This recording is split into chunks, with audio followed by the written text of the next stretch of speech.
કે તમારો અભિગમ જો સવડો, ઊંચો અને પવિત્ર હોય તો જીવનમાં બનતી કોઈ પણ નેગેટિવ ઘટનાને પણ તમે પોઝિટિવમાં ફેરવી શકો. નેગેટિવ બનેલી ઘટના તરફ એ જ દ્રષ્ટિ રાખવાની કે હવે બની તો ગઈ છે આ ઘટના મારા જીવનમાં. For example divorce, for example તમારા પાર્ટનરે દગો દીધો, ફોર એક્ઝામ્પલ તમે ધંધો શરૂ કર્યો અને ખોટ ગઈ, બેંકની લોન માથે ચડી ગઈ. આ બધા ગંભીર પ્રશ્નો છે જીવનના. એક ઘટના જે બની ગઈ છે એ ઘટના સુધરતા તો કદાચ 2-4-5 વર્ષ પણ લાગી જાય, પણ એ 2-5 વર્ષ દરમિયાન આપણે તો સ્થિર રહેવું પડે કે નહીં? યસ ઓર નો? આપણે તો સવડો અભિગમ રાખીને, ધીરજ રાખીને પ્રયત્નશીલ રહેવું પડે કે નહીં? યસ ઓર નો?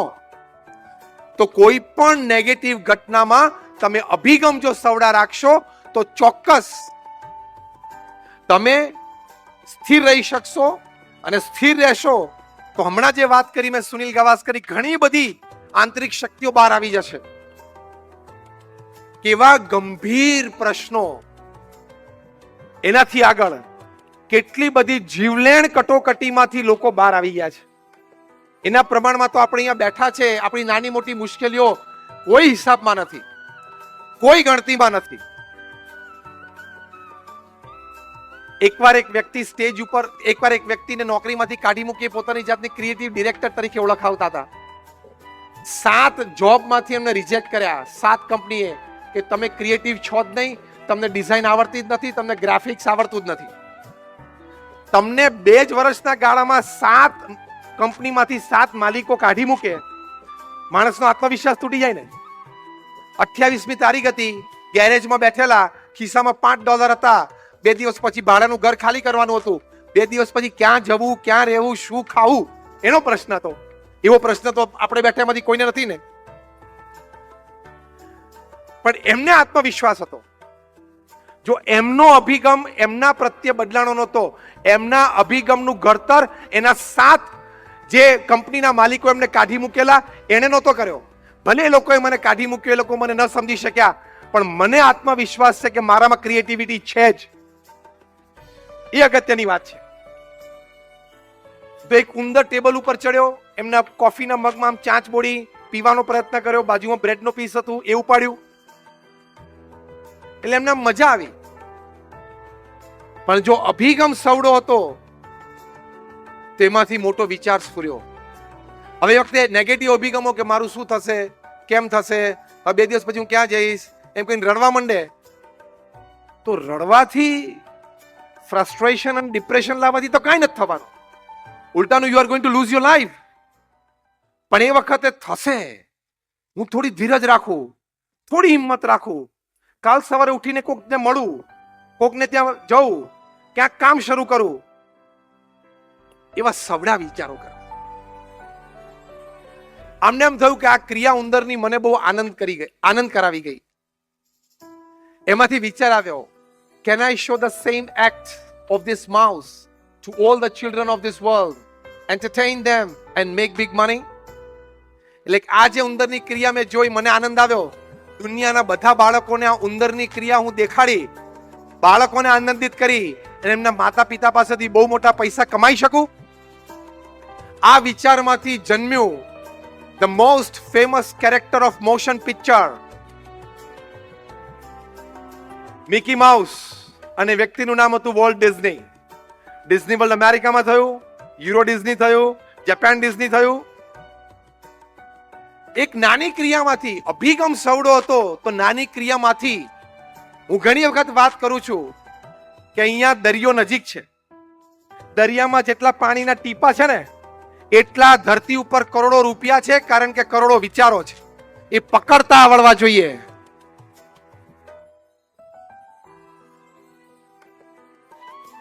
એ અભિગમ જો સવડો હોય તો વિચારો તમને પકડાશે.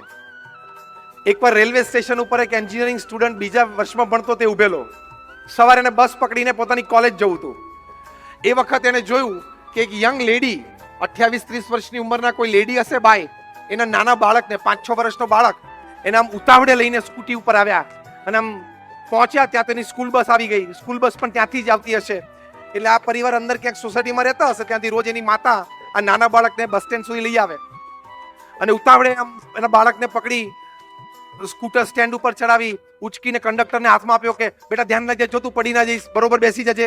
અને આમ ચિંતિત થઈને જોતા હતા. સ્વાભાવિક છે. આ સેકન્ડ યર એન્જિનિયરિંગના સ્ટુડન્ટે આ ક્રિયા જોઈ કે આ એક યંગ લેડી એમના નાના બાળકને સવારના પોરમાં, કારણ કે નાના બાળકને તૈયાર કરવું સ્કૂલ માટે એને ડ્રેસ પહેરાવીને સ્કૂલ બસ સુધી મૂકવું જોઈએ સવારના પોરમાં એક ચેલેન્જ છે. એને પોઝિટિવ એટીટ્યુડ રાખ્યો કે can I help the situation, હું આ સંજોગને કઈ મદદરૂપ થઈ શકું. હવે વખતે આપણે જો ત્યાં ઉભા હોત ને તો એટલો જ વિચાર આવત, વહેલું આવી જવું જોઈએ, આટલો વિચાર કરીને બસ પકડી જતો રહે. થોડુંક વહેલું ઉઠવું જોઈએ ને, થોડાક 5 મિનિટ વહેલા તો શું વાંધો હતો, આટલો વિચાર આપણને રહે. આને વિચાર આવ્યો કેન આઈ હેલ્પ. જો આ મોટો અભિગમ છે, કોઈ પણ સંજોગો અને પરિસ્થિતિમાં હું પોઝિટિવ રોલ કેવી રીતે ભજવી શકું. આ જ વિચારને એક પકડી રાખજો. આ વિચાર બહુ જ મોટા મોટા વિચારનો જન્મદાતા છે. કોઈ પણ વ્યક્તિને તમે મળો, કોઈ પણ પરિસ્થિતિમાં હો, કોઈ પણ સમાજની વચ્ચે હો, હું અહીંયા પોઝિટિવ કેવી રીતે રહી શકું, મદદરૂપ કેવી રીતે થઈ શકું, સારપ કેવી રીતે વધારી શકું, દરેક વ્યક્તિને સારી વાત ગમે, સારી વાત લાગે કેવી રીતે વ્યક્ત થઈ શકું. Always remain positive. કારણ કે પોઝિટિવ રહેવો આપણો જન્મજાત અધિકાર છે. It is our birth right. Why we are not exercising it. આપણે કેમ એક્સરસાઇઝ નથી કરતા? આણે સોફ્ટવેર ડિઝાઇન કર્યો કે બાળક છે સ્કૂલ બસમાં ચડે, સેન્સર કટ કરે એટલે જે પણ વડીલનો નંબર રજીસ્ટર થયો, ફોર એક્ઝામ્પલ એમની માતાનો, તેમના મોબાઈલ ઉપર મેસેજ જાય કે તમારો બાળક છે સ્કૂલ બસમાં ચડી ગયો છે. પછી એ સીટ ઉપર બેસે ને પાછું સેન્સર કટ થાય કે સીટ ઉપર બેસી ગયો છે. એ ક્લાસમાં એન્ટર થાય ને સેન્સર કટ થાય ને મેસેજ જાય કે તમારો બાળક ક્લાસમાં આવી ગયો છે. એટલે માતા પિતા હોય એને ઘરમાં ધરપત રહે. વળી ક્લાસમાં ટીચર કોઈ પ્રશ્ન પૂછે ને હાથ ઊંચો કરે તો પાછું સેન્સર કટ થાય અને મેસેજ જાય કે your son has raised the hand, એને કે હાથ ઊંચો કર્યો છે જવાબ આપવા માટે. એટલે માતા પિતાને ધરપત રહે કે મારો બાળક સેફ છે, અટેન્ટિવ છે. કેલિફોર્નિયામાં સિલિકોન વેલીમાં એક સોફ્ટવેર કંપનીને ખબર પડી કે આવો સોફ્ટવેર છે, આવું પોટેન્શિયલ છે. આ તો વિદ્યાર્થી હતો સેકન્ડ થર્ડ યરમાં, એની પાસે તો કોઈ કંપની કે નેટવર્ક હતું નહીં, પણ આ સિલિકોન વેલીમાં કંપની હતી સોફ્ટવેર, એને ખબર પડી કે આની પાસે આટલી એક મોટી વાત છે એટલે ઓફર કરી. અને તમને આશ્ચર્ય થશે કે $60 to $70 million આ સોફ્ટવેર વેચાણો. 60 થી 70 મિલિયન ડોલર. તમે રાઉન્ડ ફિગર લો ને એટલે $1 મિલિયન એટલે ગણો અત્યારે 7 કરોડ રૂપિયા થાય. આજે 60 એટલે 7 6 42, 450 કરોડ રૂપિયા. શેના? વિચારના. કયા વિચારના? વહેલું આવવું જોઈએ ને એના. આવા વિચારોની કોઈ કિંમત નથી હોતી. 70 વર્ષની 80 વર્ષની જિંદગી એમનામ પૂરી થઈ જશે. મોટા વિચારો કરવામાં આપણે કોઈને કંઈ દઈ નથી દેવાનું, એમાં કંઈ શરમાવાની જરૂર નથી. પણ મોટા મોટા વિચારો કરીએ તો કોક દિવસે વિચારો કંઈક સાકાર થાય. ભગવાન દયાળુ છે, વ્યવસ્થા ગોઠવી આપે છે. કેવા સંજોગો અને કેવા પરિસ્થિતિમાં આજે પ્રધાનમંત્રીશ્રીનો જન્મદિવસ છે, એ ખૂબ નિસ્વાર્થ ભાવે પુરુષાર્થ દેશ માટે કરી રહ્યા છે. કેવા સંજોગો અને કેવા પરિસ્થિતિમાં એ ત્યાં સુધી પહોંચી શક્યા છે આપણે બધા જાણીએ છીએ, અને કેવી સંજોગો અને પરિસ્થિતિની વચ્ચે કામ કરી રહ્યા છે. અભિગમ સવડો રાખવાનો, થશે જ, હું કરી જ શકીશ, વાય કાન્ટ આઈ. તો સંજોગો અને પરિસ્થિતિ પણ ધીમે ધીમે ધીમે ધીમે ધીમે અનુકૂળ થવા માંડે, જે આપણે છેલ્લા 6 વર્ષથી જોતા આવ્યા છે.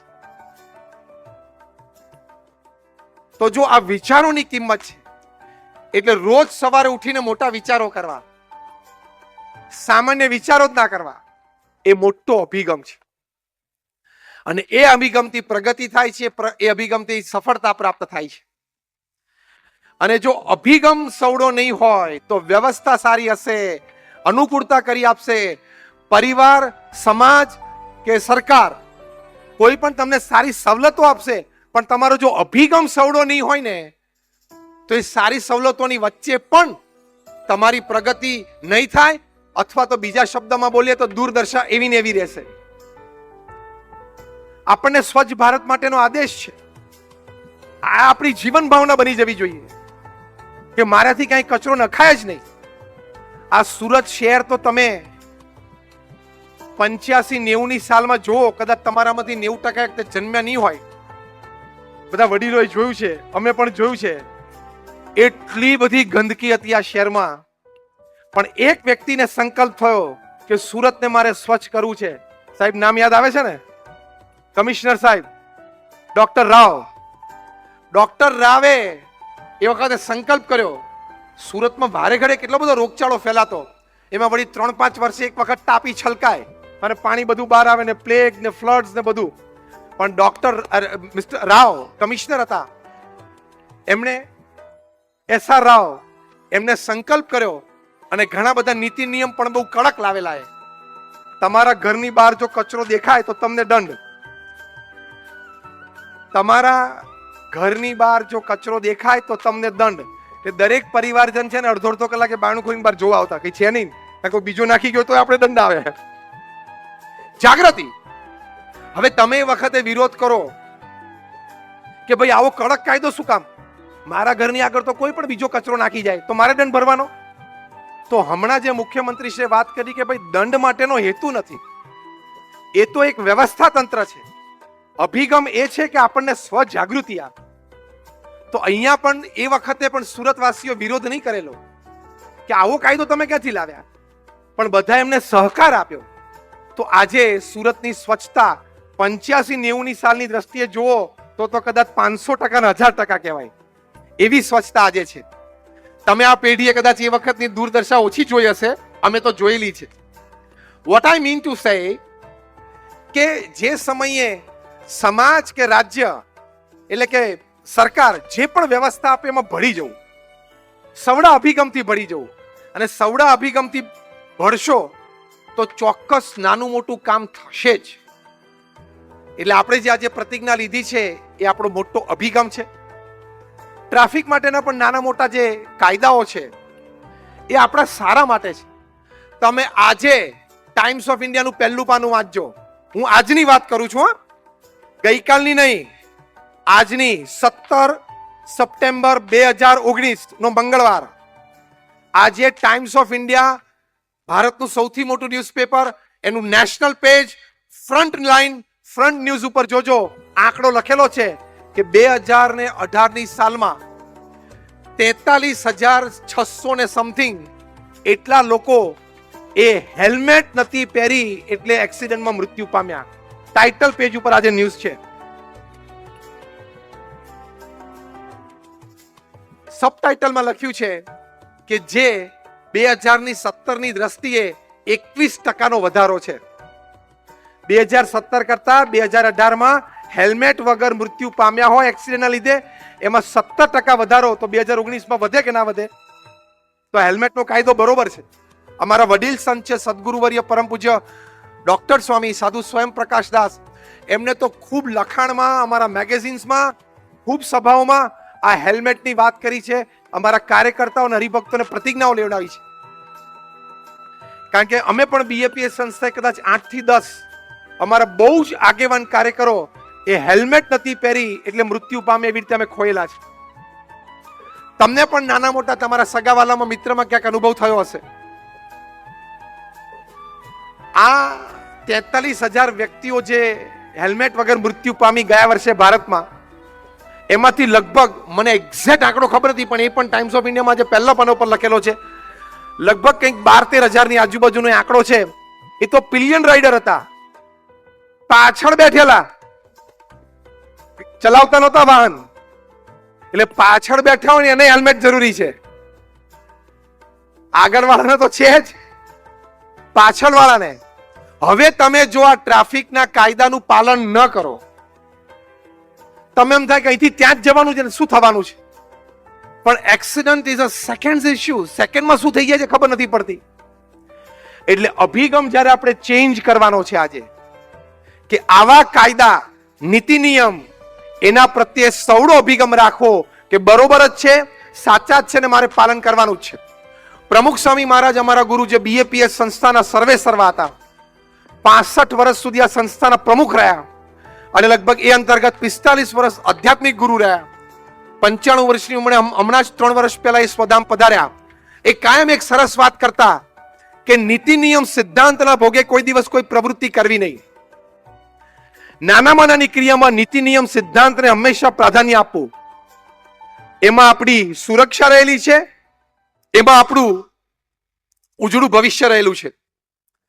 તમે હેલ્મેટ ના પહેરો, તમે મોઢામાં સિગરેટ મૂકો એટલે એક વાત નક્કી થાય છે. હવે તમને બધાને ખોટું ન લાગે તો બોલું. તમે જ્યારે હેલ્મેટ નથી પહેરતા અથવા તમે મોઢામાં સિગરેટ મૂકો છો અથવા તમાકુનો ડૂચો મોઢામાં મૂકો છો એટલે એક વાત નક્કી થાય છે. હવે હું તમારા જે કરતા એની પર આક્ષેપ મૂકું છું કે એક વાત નક્કી થાય છે કે તમને તમારા પરિવાર માટે કોઈ પ્રેમ નથી, તમારા પત્ની માટે કોઈ પ્રેમ નથી, તમારા બાળકો માટે કોઈ પ્રેમ નથી. હવે મને જે ખોટો કહી શકતા હોય આંગળી ઊંચી કરો. મારું આ સ્ટેટમેન્ટ ખોટું હોય આંગળી ઊંચી કરો. તમે મોઢામાં સિગરેટ મૂકો છો કે તમાકુ વાળો મસાલો મૂકો છો એટલે શું નક્કી થયું કે તમને તમારા પત્ની માટે કોઈ જ પ્રેમ નથી. કેમ? સિગરેટ મૂકો છો એટલે કેન્સરની શક્યતા વધે છે. એટલે તમે ઇનડાયરેક્ટલી એમ કહેવા માંગો છો કે ભલે મારી પત્ની 15-25 વર્ષ પછી વિધવા થાય એની મને કોઈ પડી નથી, ભલે મારા નાના બાળકો બાપ વગરના થાય એની મને કોઈ પડી નથી, એ લોકોનું જે થવું હોય થાય, મારી માટે આ રૂપિયાની સિગરેટ વધારે મહત્વની છે. એવું નક્કી થયું ને? This is a wrong attitude. Change the attitude. Your family is more important than any of your likes. તમારો પરિવાર તમારી માટે વધારે અગત્યની વાત છે. આવા વિચારો સવડા રાખીને પરિવાર, સમાજ કે સરકાર જે પણ અભિગમો આપણને આપે એમાં સવડો વિચાર હંમેશા રાખો. ટ્રાફિકની વાત ચાલે છે ને એક દ્રષ્ટાંત મને યાદ આવ્યું અને હકીકત બનેલો આ પ્રસંગ છે. એકવાર આખી દુનિયાના બધા દેશના ટ્રાન્સપોર્ટ મિનિસ્ટર ભેગા થયા. ટ્રાફિકની સમસ્યા કેવી રીતે આપણે હળવી કરી શકાય, સાવ તો કદાચ નાબૂદ ન થાય પણ હળવી કેવી રીતે કરી શકાય. એમાં ઇટાલીના ટ્રાન્સપોર્ટ મિનિસ્ટર ઉભા થયા. એમણે કહ્યું કે અમારા દરેક નાનામાં નાના ગામ સુધી ટ્રાફિક લાઇટ્સ, ટ્રાફિક પોલીસ બધું જ વ્યવસ્થિત છે, છતાં અમારી રાજધાની છે રોમ, એમાં ટ્રાફિકના કાયદા બહુ સરસ પડાય છે. એનું કારણ એ છે કે રોમના લોકો એમ સમજે છે કે ટ્રાફિકની લાઇટ છે ને એ ઇન્સ્ટ્રક્શન્સ છે, એટલે કે કાયદો છે, પાડવાની જ છે. એ લોકોનો અભિગમ ટ્રાફિક લાઇટ પ્રત્યે આ છે. અમારું બીજા નંબરનું શહેર છે નેપલ્સ. નેપલ્સમાં ઘણી વખત લોકો ટ્રાફિકના કાયદા પાડે પણ ખરા ના પણ પાડે. એનું કારણ એ છે કે નેપલ્સમાં રહેતા દરેક શહેરવાસીઓ એનું આ ટ્રાફિક લાઇટ પ્રત્યેનો અભિગમ એ છે કે દે આર સજેશન્સ, ઇન્સ્ટ્રક્શન નહીં, સજેશન. સજેશન એટલે શું? કરવું હોય તો કરે ખરા, ના કરવું હોય તો ના કરે, એને સજેશન કહેવાય. પણ અમારા ત્રીજા નંબરનું જે શહેર છે સિસિલી, એમાં આ ટ્રાફિકના કોઈ કાયદા પડાતા નથી. ભલે અમે બધી જ વ્યવસ્થા, સવલતો, ટ્રાફિક લાઇટ, પોલીસ બધું મૂક્યું છે. એનું કારણ એ છે કે અમારા આ શહેર સિસિલી, એના જે શહેરવાસીઓ છે એ લોકોનો અભિગમ આ ટ્રાફિક લાઇટ પ્રત્યે એવો છે કે ક્રિસમસ ડેકોરેશન છે. દિવાળીની લાઇટ છે, દિવાળી લાલ પીળી થયા કરે છે, એની રીતે લાલ પીળી થાય, આપણે આપણી રીતે ચાલો. અભિગમ વાત એક જ હતી, ટ્રાફિક લાઇટ. એના પ્રત્યે અભિગમ રોમમાં એમ હતો કે it is instruction, you have to follow. નેપલ્સમાં એમ હતું કે ઇટ ઇઝ અ સજેશન, કરવું હોય તો કરો ને તો કાંઈ નહીં. અને સિસિલીમાં ક્રિસમસ ડેકોરેશન. એમ આપણે ટ્રાફિકના નિયમો, કાયદાને દ્રઢપણે પાળવા જોઈએ. તો નીતિ નિયમ સિદ્ધાંતના ભોગે કોઈ દિવસ કોઈ કાર્ય ન કરવું, એ પ્રમુખ સ્વામી મહારાજ સમાજને ખૂબ સુંદર ઉપદેશ આપતા. 2021માં એમનો શતાબ્દી મહોત્સવ બહુ ભવ્યતાથી અમદાવાદ ખાતે 34 દિવસનો ઉજવાશે. આ વર્ષે હમણાં 4 ડિસેમ્બરે આનાથી ડબલ સાઇઝનું સ્ટેડિયમ, ડીવાય પાટીલ સ્ટેડિયમ નવી મુંબઈમાં પેક્ડ ઓડિયન્સમાં એમનો 4 કલાકનો ભવ્ય કાર્યક્રમ ઉજવાશે. કારણ કે એમના જીવનમાંથી ઘણા બધા અભિગમો શીખવાના છે. આ વિશ્વવ્યાપી બીએપીએસ સંસ્થા એમણે બનાવી, યુનાઇટેડ નેશન્સમાં પરમેનન્ટ સીટ. તમે અહીંયા અડાજણમાં એક મંદિર જોયું હશે.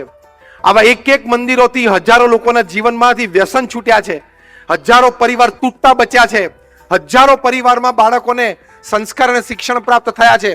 162 પ્રકારની આ પ્રવૃત્તિ, જેની માટે ઘણા બધા રાષ્ટ્રીય અને આંતરરાષ્ટ્રીય એવોર્ડ BAPS ને મળ્યા છે. એવા નાના મોટા 1300 કેન્દ્રો પ્રમુખ સ્વામી મહારાજે એકલા હાથે ઉભા કરીને એનું સફળ સંચાલન કર્યું.